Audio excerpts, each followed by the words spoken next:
ഈശോ മിശിഹായ്ക്ക് സ്തുതിയായിരിക്കട്ടെ. പരിശുദ്ധ കന്യകമറിയത്തോടൊപ്പം 365 ദിവസം നമുക്ക് ഒരുമിച്ച് യാത്ര ചെയ്യാം.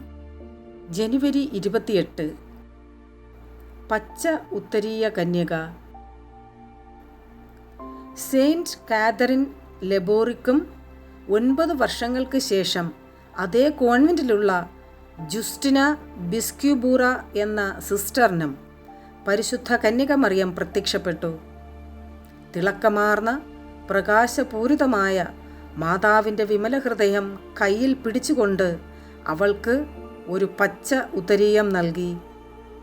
പാരീസിൽ കന്യാസ്ത്രീകൾ ഉത്തരീയമുണ്ടാക്കുവാനും അത് പ്രചരിപ്പിക്കുവാനും തുടങ്ങി. 1870 പോപ്പ് പയസ് 17 ആധികാരികമായി അനുവാദം നൽകിയതോടെ ഫ്രാൻസിലും ഇത് പ്രചരിക്കുവാൻ തുടങ്ങി.